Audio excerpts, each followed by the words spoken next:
요즘에 환자분들께서 특히 제술에 관련된 내용 많이 궁금하시 하더라고요. 제가 예전이긴 하지만 여담이지만 뭐 방송 같은 거 출연했을 때도 어떤 환자분이 전화했을 때 제술에 관한 얘기 굉장히 많이 자꾸 씹는데 임플란트가 빠진다. 이거 어떻게 해야 되냐. 제가 한번 그 환자분들의 그 질의응답을 직접 들으면 좋은데 지금 저희가 소통을 할 수 없으니까 요즘에 대세 AI 얘기 한번 환자분들이 임플란트 제술에 대한 얘기를 하면 어떤 걸 가장 궁금해 하시는지 거기에 대한 답변을 한번 해보도록 하겠습니다. 임플란트 재수술에 대해서 환자분들이 가장 궁금해하는 질문 5가지만 알려줘.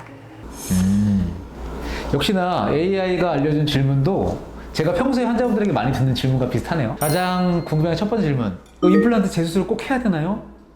라는 질문을 많이 합니다. 우리가 엑스레이를 찍었을 때 임플란트 상태를 보잖아요. 근데 뼈가 한 절반 정도 녹았어요. 근데 환자분들은 그 상황에서 큰 불편함을 느끼지 못하는 경우도 많습니다. 아까 말했죠. 임플란트가 뼈랑 한번 굳으면 굉장히 단단하거든요. 임플란트 뼈가 한 절반 정도가 녹아 내려가도 절반은 뼈랑 붙어 있잖아요.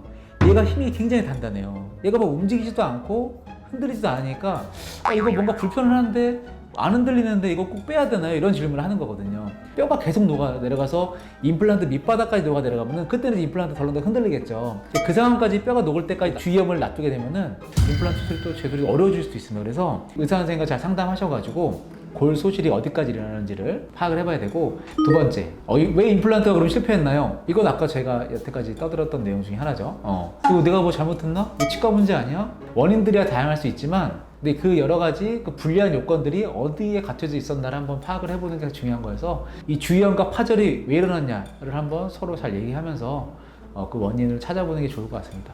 어쨌든 우리가 그 다음 단계, 과연 이 자리에 다시 일을 잘 만들어서 우리가 쓸 수 있을까? 이거에 대한 고민을 하는 게 좀 더 현명한 그 고민이지 않을까 생각이 듭니다. 세 번째, 재수술은 처음 임플란트 하는 것보다 어렵나요? 더 어렵습니다. 이게 더 고난도의 시술이고 임플란트를 제거하는 과정도 난이도가 필요하고, 제거를 하게 되면 그 주변에 골이 더 소실될 수밖에 없거든요. 그 자리에 다시 임플란트를 잘 심는 것도 하나의 기술력이고, 통증은 오히려 더 적을 수 있습니다. 보통 임플란트 처음 수술할 때는 이를 빼는 경우가 많잖아요, 그죠? 근데 이를 뺄 때는 이를 뺀 다음에 그 후에 통증이나 그 다음에 그 주변에 염증들이 많았기 때문에 좀 뭐 멍드는 거, 그 다음에 뭐 출혈 이런 것들이 좀 더 많은데, 오히려 거꾸로 작은 것을 이 뼈 속에서 제거한 것이기 때문에 물론 피도 나고 할 수 있겠지만은 치아를 빼고 했을 때보다 오히려 통증은 더 그렇게 크지 않습니다. 임플란트 재수술할 때 통증 때문에 너무 걱정하시는 거는 안 하셔도 될 것 같습니다. 그 다음에는 네 번째 질문, 재수술 비용.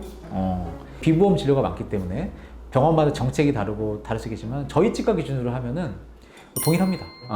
임플란트 처음 식립할 때와 재수술을 할 때 비용은 차이는 없다. 제가 좀 더 힘들긴 하지만 그렇다고 그 힘든 거에 대한 비용을 더 산정하지는 않습니다. 하나의 차이가 있을 수 있는 게 뭐냐면, 임플란트 일반 수술은 만약 이를 빼고 한다. 이를 뺄 때 발치 비용이 나오겠죠. 임플란트 재수술을 할 경우에는 임플란트를 제거하는 시술이 되죠, 그죠? 그것도 발치에 준하긴 하지만은 약간의 수가가 다르긴 합니다. 그래서 그런 미묘한 조금의 차이가 있지 임플란트 자체의 시술 비용 차이는 더 다르게 산정되어 있지는 않습니다. 그럼 재수술을 한 다음에 또 실패하는 건 아닌가요? 물론 그럴 수도 있죠. 한 번 임플란트가 망가졌는데 얘라고 또 영원히 쓰겠다는 보장이 있겠습니까? 이거 임플란트 여기다 다 심었는데 얘가 잘 굳을까요? 라는 거에 대한 질문은 합당한 질문인데, 예전에 거 5년 썼는데 이번 거는 3년 쓰는 거 아니야? 이거는 잘못된 질문입니다. 재수술이라고 해가지고 임플란트의 수명이 줄어드는 건 아니고요. 우리 재수술한 후에 더 관리도 열심히 하고, 그 다음에 힘 조절도 잘하고, 치과 가서 정기적으로 체크하고, 뭐 그렇게 된다고 하면은 처음 시술 때보다 더 오래 쓸 수도 있습니다. 재수술을 했기 때문에 실패율이 높아진다는 생각은 하지 않으시는 게 좋을 것 같습니다.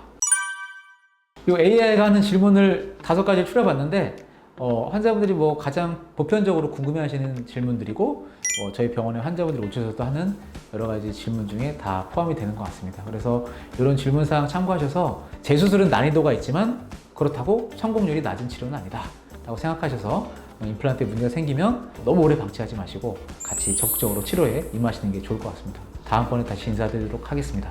지금까지 신봤다 심규환 원장이었습니다. 감사합니다.